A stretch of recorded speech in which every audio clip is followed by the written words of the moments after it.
예수를 오래 믿고 살다 보면 제일 큰 병이 이제 굳어지고 둔해지는 병입니다. 근데 제가 이제 우리가 대한민국의 교도소가 46개입니다. 근데 특별히 나병 환자들이 범죄를 하면은 또 이 사람들 어쩔 수 없이 징역을 살죠. 그런데 그 소록도 구치처소에서 있었던 너무나 가슴 아픈 실화 하나를 소개를 해드릴게요. 하루는 이제 밤에 잠이 들었습니다. 이제 잠자다가 갑자기 2층 침대를 쓰는데요. 위층에 있는 이제 나병 환자 죄수가 아래층에 있는 자기 친구를 불러요. 어이, 여보게 자나? 그러니까 왜? 그러니까 내 발 뒤꿈치 한번 봐주라. 낮에부터 멋이 베겼는가 봐. 근질근질해. 자꾸 근질근질해. 그러니까 자다가 일어나 봤어요. 보니까 발 뒤꿈치에 이런 못이 박혔습니다. 푹 박혔으니까 그걸 잡고 쭉 당기니까 피고름이 팍 쏟아지죠. 그걸 들고 그래요. 여보게 이 큰 못이 박였다야. 그러니까 위층 친구가 그 못을 들고 하는 말이 이 큰 게 박였으니까 낮에부터 근질근질했지. 예, 여러분 생살은 건강한 살에는 조그마한 가시만 박여도 못 삽니다. 따가우면 못 삽니다. 못 견디죠. 근데 이미 문드러져 가고 이미 감각이 무뎌져 가니까 못이 박혀도 기껏 느끼는 건 근질근질해요. 예수 믿고 살면서 제일 큰 병이 예수님에 대해서 잘 알고 교회 법도 잘 알고 뭐 재직해도 잘할 줄 알고 뭐든지 모든 건 빠삭한데 가장 중요한 우리 영적인 주님과의 사랑, 하나님과 연결된 내 마음의 이 중심이 자꾸 이제 지청이 덮이고 쾌적되어지고 자꾸 각질이 덮이니까 너무너무 굳어져 가지고 웬만한 못이 박여도 느끼질 못합니다. 큰 못이 박여야 겨우 근질근질. 오늘 이 밤에 우리 영혼에 묻은 각질을 벗게 하는 복된 하나님께 영광 돌리는 밤 되기를 원합니다. 할렐루야. 하나님께 감사합시다. 아멘. 박효진 장로님은 특이한 출생을 가지고 태어났습니다. 예수를 믿을 수 없는 대종갓집 종손 중 장남으로 태어나 철저하게 유교 교육을 받았고 어릴 때부터 어른들로부터 기독교인들과 가까이 하지 말라는 말을 들으면서 자라나셨습니다. 그렇게 예수를 믿는 사람들을 미워했습니다. 저는 철저하게 밀양박각 주종공파 대종갓집 대종손 이 중심에 있으니까 우리 집안을 일으킬 수 있는 종부감을 찾는 게 내 임무입니다. 그래서 이제 장가를 들렸고 선을 참 많이 봤어요. 제가 선을 한 4년 반 걸쳐서 무려 38번을 봤습니다. 제법 많이 봤죠. 근데 제가 솔직히 말씀드려서 37번은 실패했습니다. 장가를 가려고 선 봐도 전부 안 돼요. 왜냐하면 저는 이렇게 이제 아가씨를 만나면 인사를 하고 첫 마디가 저는 이제 안녕하십니까. 저는 밀양박 주종공파 대종갓집 대종사입니다. 야, 내 신분부터 밝히죠. 우리 집 제사가 1년에 41번 있습니다. 그리고 저와 결혼하면 절대로 살림 나갈 생각하면 안 됩니다. 종갓집 종부로서 사당 섬기고 조상 모시고 부모 섬기고 평생들 살아야 됩니다. 그리고 제 밑으로 동생들이 좀 많습니다. 제자들 다 도망갑니다. 전부 다 도망가요. 그다음에 38번째 이제 저희 집 사람을 만나게 됩니다. 근데 그 별 생각 없이 나갔죠. 나갔는데 딱 보는 순간에 이게 웬일입니까? 저는 사람을 보고 그렇게 좋아서 속이 막 그냥 물렁거리 처음 느껴봤습니다. 보자마자 막 심장이 터질 것 같아요. 너무 좋아. 아이고 이 여자는 놓쳐서 안 되겠다. 내가 무슨 일일지라도 이 여자 잡아야 되겠다. 작정을 했죠. 그날부터 시작해가지고 틈만 나면 가서 흔들어 댑니다. 이제 계속 흔들어 2달 반 만에 결혼을 해쳐버렸어요. 결혼을 드디어 꿈에도 그리는 결혼을 했습니다만 문제가 제 아내죠. 딱 들어오고 보니 이게 웬일인가. 청청시야에 그 어마어마한 시국에 그때 저희들은 벌써 신혼초인데 벌써 눈빛이 이혼을 고려합니다. 벌써 못 살겠다 이거죠. 막막 끝이 안 보이니까 그때 제 마음에 큰일 났다. 저 여자가 만약에 도망가면 나 끝장이다. 그러니까 그때부터 이 아내를 붙들기 위해서 제 모든 오장육부, 간, 쓸개 다 빼고요. 그러니까 저희 아내가 이제 제 하는 거 보고 조금 마음을 이제 돌리고 그나마 좀 이렇게 안정을 찾다가 이제 아기를 낳죠. 첫 딸 소영이를 낳았어요. 아기를 놓고 나니까 그때부터 조금 이제 적응이 돼 갑니다. 그렇게 장로님은 아내분과 결혼하여 정착해 가고 있었습니다. 장로님 집 근처에는 교회가 몇 개 있었는데 이웃 교회에서도 장로님의 집은 포기한 상태였고 전도지 한 장을 넣어주지 않았습니다. 그런데 어느 날 새벽 시간에 아내분이 땡그랑땡그랑 교회 차인벨 소리에 눈을 떴습니다. 자다가 그 종소리가 가슴을 울렸고 아내분은 놀라 주님께 이렇게 이야기했다고 합니다. 주님, 잘못 찾아오셨습니다. 저는 아닙니다. 하고 단호하게 고개를 흔들었다고 합니다. 사실 장로님의 아내분은 결혼 전 뜨겁게 주님을 믿고 성령 체험까지 한 분이었습니다. 그렇게 뜨겁게 하나님을 믿다가 결혼 정년기가 될 때쯤 교회에 안 좋은 점들이 눈에 보였다고 합니다. 장로인데 거짓말하고 신자인데 사기를 치고 집사인데 부도를 내는 등의 모습을 보시면서 여린 마음에 예수님을 믿는다고 말하는 것이 부끄럽다는 생각이 들었고 위선적으로 살 바에야 믿지 않고 지옥에 가는 게 낫지 않겠나 하는 생각을 하게 되었습니다. 그 뒤로 교회를 도망쳐 나오게 되고 장로님과 결혼을 하게 되었는데 그날 그 새벽에 종소리가 울리면서 성령께서 심령을 터치하는 걸 느꼈습니다. 교회 종소리가 끝났음에도 그 여운이 계속 남아서 가슴을 치니 나중에는 괴로워 몸부림을 치고 우셨고 그때 안후해부는 평생 처음으로 내면 깊은 데서부터 울려오는 성령의 음성을 들었습니다. 사랑하는 내 딸아, 내가 나를 버렸다고 했지만 나는 너를 버린 적이 없었다. 네가 나를 떠났다지만 나는 너를 떠난 적이 없었다. 네가 귀신을 섬기고 우상을 섬기는 이 처참한 때에도 너를 떠나지 아니하고 지금도 여전히 너와 함께 있고 너를 사랑하고 있고 너를 기다리고 있다. 돌아오라. 이 부름으로 아내분은 완전히 주님께로 돌아오게 되었습니다. 한번 찾아오신 그분은 영원히 불변하신 분이라는 것을 잊어서는 안 됩니다. 우리 집 어떤 집입니까? 그 어마어마한 대갓집에, 그 무서운 종갓집에 저희 아내가 예수 믿는 표 절대 못 내죠. 남편도 모르도록 혼자 이제 거듭나버린 거예요. 자, 한 몇 달 지났네. 아무도 몰랐죠. 몇 달 지났는데 우리 어머니 아버지가 입만 대면 며느리 칭찬이에요. 입만 대면 애비야. 딴 집 며느리들은 시집 와가지고 몇 년 지나고 나면 그때부터 인상도 별로 안 좋고 시부모한테 가끔씩 불평불만도 툭툭하고 스트레스가 많은데 우리 며느리는 세월이 갈수록 입에 연한 홍시가고 배 같대. 그래, 왜냐니까 이렇게 얘기한대요. 저희 어머니 아버지의 냉장고 믿을 거 하나도 없습니다. 냉장고에 아무리 신선한 식품을 넣어봤자 넣는 순간부터 온도가 안 맞기 때문에 영양가가 파괴되고 변질되기 때문에 어른들이 잡술 음식은 꼭 당일 새 시장 봐야 된다고. 그래 이제 섬기겠다고 끈질나게 시장을 댕깁니다. 주일날 오전에 갔다 오죠. 오후에 또 갔다 오죠. 수요일날 또 가죠. 금요일날 밤에 끼 나가죠. 이 전부 교회 댕기는 게 교회 이제. 시장 바구니 들고 얼른 시장 봐가 교회 뒤에 와가지고 5분 10분 눈물 놓기도 하고 시간이 없으니까 그저 길어야 10분 짧으면 5분 교회 뒤에 앉아가 그렇게 울면서 주님 앞에 사랑 고백하고 지금도 그런 얘기합니다. 장로님 자기 일생에 가장 행복하고 영적으로 충만한 때가 그때였대요. 지금은 자유롭고 다 오픈됐으니까 그때만큼 안 된대. 우리는 이렇게 가난하고 힘들고 고통스럽고 피눈물 나는 아픔이 있을 때 그때 주님께 더 가까이 다가갑니다. 때로 환난과 아픔의 바람이 불어와도 조금만 지나서 보면 그곳에는 주님의 사랑의 손길이 담겨 있습니다. 예수님을 믿는 우리에게는 축복도 버릴 게 없고 고난도 버릴 게 없고 아픔도 눈물도 버릴 게 없습니다. 눈물도 나중에는 믿음의 진주로 바뀌어가고 고통의 한숨도 다 찬양으로 바뀌게 됩니다. 하나님께서는 끊임없이 우리 믿음의 수준을 올리길 원하시는데 우리 인간들은 힘들고 어려울 땐 잘 올라오지만 조금 살만하면 그것을 놓치게 됩니다. 하나님은 그 모습을 보고 계시다가 저희를 툭 치십니다. 그럼 고난과 아픔이 오고 또 그만큼 믿음이 올라갑니다. 그러므로 제일 탁월하고 훌륭한 사람은 형통과 풍성함이 주어졌을 때 변함없이 더 올라가는 사람입니다. 결국은 저희 아내가 몰래 그래 다녀도 들키지요. 사람들 입을 통해서 종갓집 정부가 교회 가더라 들키니까 우리 어머니 아버지가 알았어요. 그날 우리 어머니 아버지 절망스러운 얼굴을 지금도 잊을 수가 없습니다. 그 믿었던 며느리, 그렇게 착했던 며느리가 알고 보니 예수제라 뒤집어지는 거죠.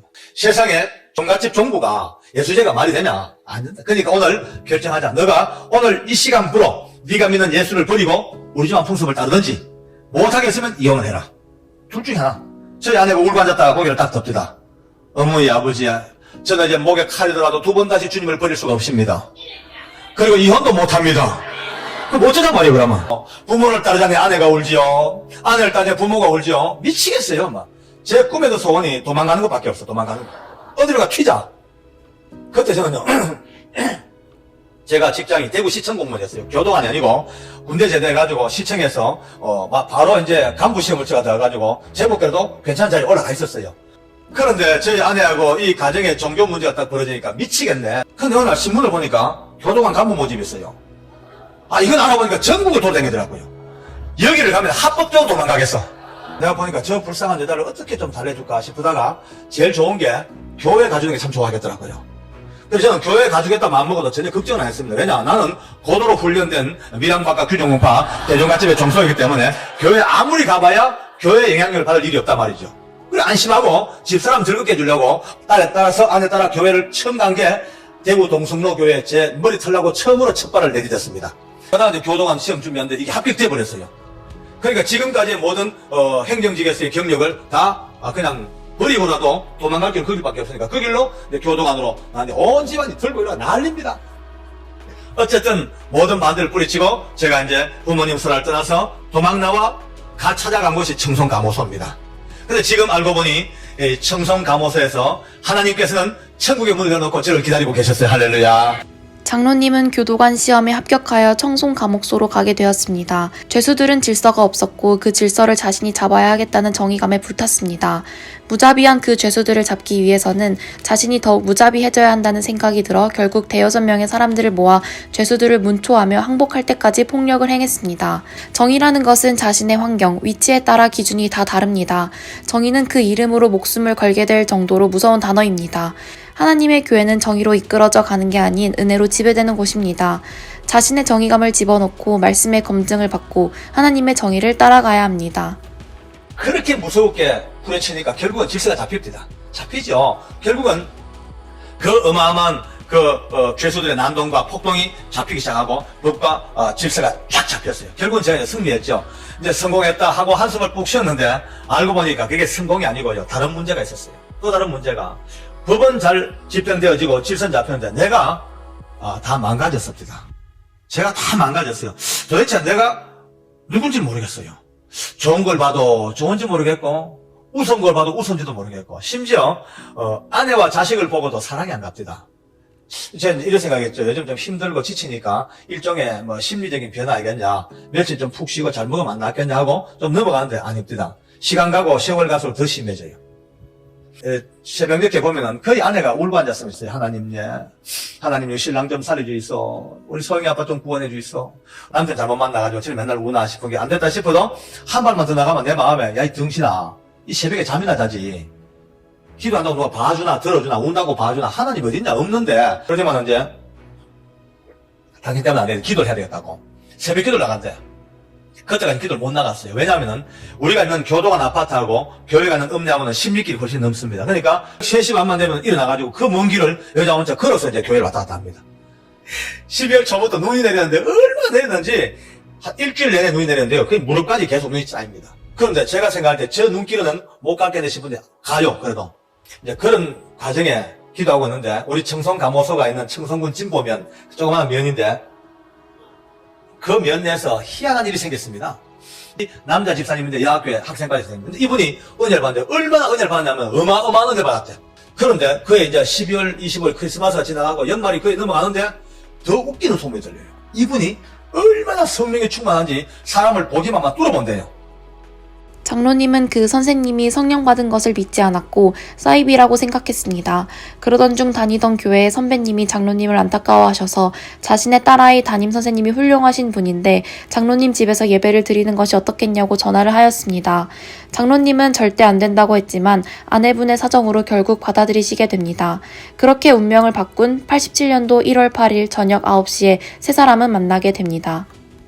저녁에 9시에 만났어요. 근데 첫눈에 보니까 사람이 참 괜찮아요. 몇 마디 이야기를 하는데 여러분 그때부터 슬슬 이제 좀 짜증나요.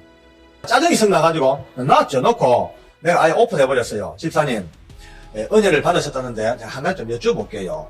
그거 좀 물어보고 예배를 드리는데 합시다니까 물어보래. 이렇게 물었죠. 제가 성경을 잘 모르지만 좀 읽어봤는데 아무리 읽어봐도 술 취하지 마라 하는 거 봤는데 묵지 마라 하는 거 본 적이 없습니다. 그 다음에 난 담배 좀 피우는데요. 성경 어느 구절 봐도 담배 피우지 말라는 구절이 도대체 본 적이 없습니다. 그 다음에 저는 고스톱을 엄청 좋아합니다. 성경 어느 구절에 고스톱 하지 말라는 구절이 어디 있습니까? 이거 내한테 성경 본문을 제시해달라고. 제가 그러자마자 노래가 나오더라, 내 속에. 난 천재야, 난 천재야. 난 너무 탁월해. 왜냐면 성경 어느 구절을 봐도 고스톱 즐겨치는 자 화 있을진저 이런 구절은 없단 말이에요. 한참 보더니만은 집사님 성경을 한 절 읽어도 좋을까요? 무섭니다.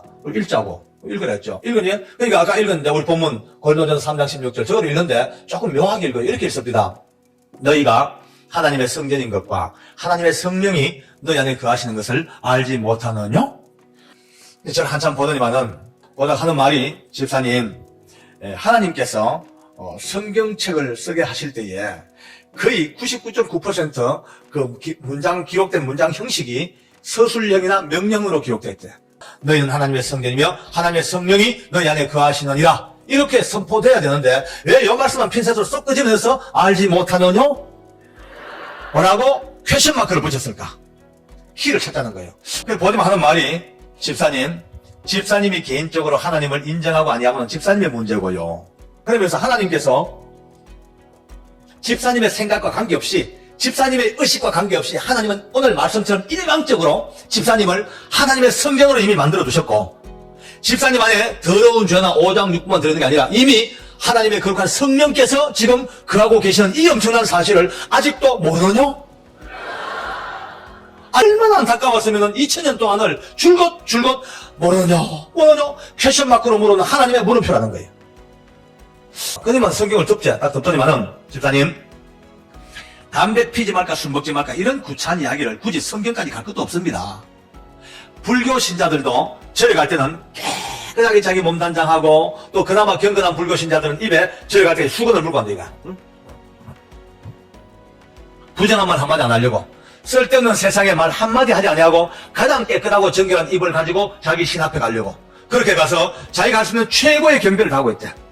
그런데 집사님을 그 대웅전보다 그 절감보다 더 크고 위대한 하나님의 성전으로 이미 만들어주셨고 집사님 그 속에 더러운 죄, 오장육부, 우상 이게 아니고 너무나 전능하신 성령님이 지금 그 안에 계시는데 성경책에서 담배를 피울까 말까 따지기 전에 하루에 2갑 3갑 그 속에 담배 연기를 집어했다가 뺐다가 집었다가 뺐다가 꿀떡 만들 필요가 무엇이 있습니까? 술 먹지 말까 취하지 말까 그 성경 갈 것도 없대. 불교 신자들도 절에 가서 붙잡혀서 이 술 먹고 저 술 먹고 술 주정 아무도 안 한대. 그런데 하나님의 성전 속에 성령님이 계시는 그 속에 온갖 술들을 다 집어넣어가지고 굳이 그 성전을 숫독으로 만들 이유가 어디 있겠냐. 또 띵한 게 맞습니다. 그리고 이제 고스톱 할까 말까 화투 칠까 말까 성경 따져보자.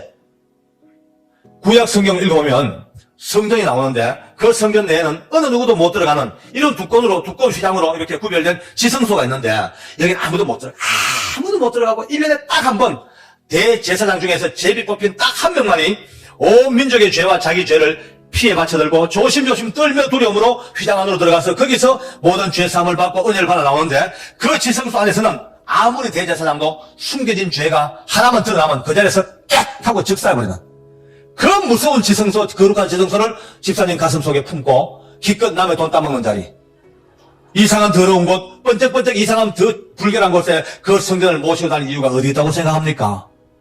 장로님은 그날 밤에는 아무런 체험이 없었지만 다음날 눈을 뜨니 완전히 바뀌었습니다. 하루에 2-3갑 피우던 담배가 역해서 필 수 없었고 술잔만 봐도 소름이 끼쳤고 화투 치는 자리도 갈 수 없었습니다. 출근한 후에도 지나가던 죄수의 얼굴을 보니 어제까지만 해도 밉던 죄수들에게 미안한 마음이 들었고 그렇게 전복을 입은 채로 방에 들어가 죄수들을 붙잡고 사과했습니다. 그러자 놀랍게도 그렇게 악을 쓰고 덤벼들던 죄수들이 이 말 한마디에 하나같이 마음이 열려 끌어안고 통곡하였고 복음을 전할 수 있었습니다. 하루는요, 이렇게 앉아있는데, 눈물이 부어서, 그날 깜빵 앞에 앉았다가, 갑자기 영어가 생각납니다. 영어는 우리 청송 감옥에서 최고 악질이었어요. 최고 악질. 저하고는 철저히 원수입니다. 근데 그날도 앉았는데, 그만 내 마음이 아파요. 아이고, 내 영어한테 참 잘못됐다. 아무리 나쁜 놈이지만, 아무리 죽일 놈이지만, 내가 진짜 잘못됐구나. 그래 앉아가지고 혼자 이제 하나님 앞에 회개를 합니다. 기도하고 해도 제 마음에 뭔가 응답이 안 되는 것 같아요. 그래, 맞다. 내가 직접 데리고 가서 영혼을 데리고 1대1로 마주보고 내가 용서를 비는 게 좋겠다. 이런 생각하고 영혼을 데리고 왔습니다. 영혼야. 내가 그때는 하나님 몰랐는데 진짜 하나님 알고 나니 내가 니한테 죽을 짐이 있다. 내가 붙들고 우이 영혼가 이제 더 황당해졌어요. 그걸 보는데요. 내 속에서 성령께서 깨닫게 하세요. 너 무슨 용서를 그렇게 빌고 있냐. 꿀 앉아라. 꿀 앉아 용서 빌어라. 이 감동이 저를 툭 치네요. 분명히 꿀 앉아래. 순간적으로 내 마음속에서 말도 안 된다. 말도 안 되지. 어떻게 무릎을 꿇고 앉아 비냐. 그날 내 머릿속에요. 순종이 제사보다 낫더니 그 설교가 생각났어요. 이제 힘을 주고 무릎을 딱 꿇었는데 제 무릎이 땅바닥 딱 대이는 순간입니다. 그리고 이렇게 눈을 감고 있는데 제 앞에 너무나 밝고 환한 빛이 쫙 비칩니다.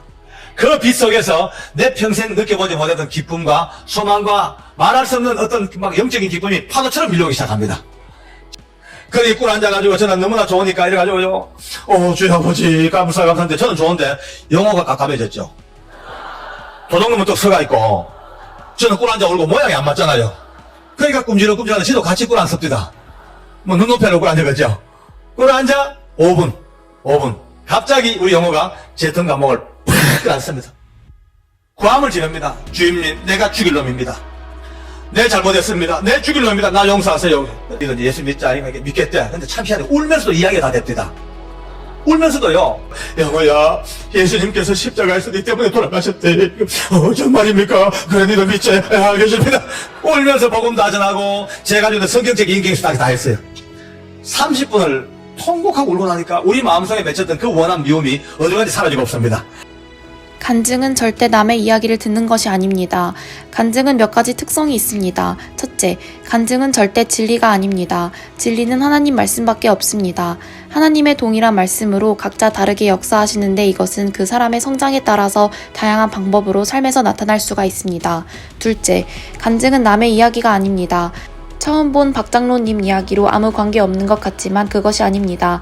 예수 그리스도는 어제나 오늘이나 영원토록 동일하십니다. 이 은혜 속에 들어와 버리면 너와 내가 없고 과거, 현재, 미래가 없고 시간과 공간이 다 초월해 버립니다. 그러므로 예수님 안에 들어온 자가 간증을 나눌 때에는 그 순간에 자기 것으로 만드는 겁니다. 장로님이 변화되던 날 밤 황폐한 그 영혼 속에 내가 하나님의 성전인 것과 하나님의 성령이 너희 안에 거하시는 것을 알지 못하느뇨. 이 말씀이 들어올 때 변화된 것처럼 가장 위대한 물 하나를 가슴에 받아야 합니다. 모세가 바라봤던 영원히 타는 떨기나무의 불꽃처럼 하나님의 말씀이 우리 안에 영원히 타야 합니다. 정신 차려 명심하고 영혼을 집중해서 말씀을 집중하다가 어느 날 어느 한 말씀이 우리의 심령 속에 남다른 감각으로 다가오실 때 즉각 그 말씀 앞에 무릎을 꿇고 순종해야 합니다. 우리의 몸과 마음과 영혼을 순결하고 아름다운 하나님의 성전으로 잘 관리해서 주님 앞에 가장 깨끗하고 거룩하고 성결된 그리스도의 신부가 되어서 주님 앞에 헌신으로 드려지기를 원하십니다. 또 이미 예수님을 믿고 성전임을 알면서도 우리도 모르는 사이에 성전을 더럽히고 오염시키고 우리 안에 계신 성령을 근심시키고 소멸했던 우리의 많은 행위들이 있었을 것입니다. 하지만 주님은 언제나 미쁘시고 의로우셔서 오늘이라도 우리가 주님 지금까지의 허물을 용서하여 주십시오 라고 하시면 용서해 주십니다. 내 안에 계신 성령을 더욱 기쁘시게 하고 하나님의 은혜가 임할 수 있도록 성전인 내 몸을 잘 관리하시는 믿음의 선한 청지기가 될 수 있기를 바랍니다.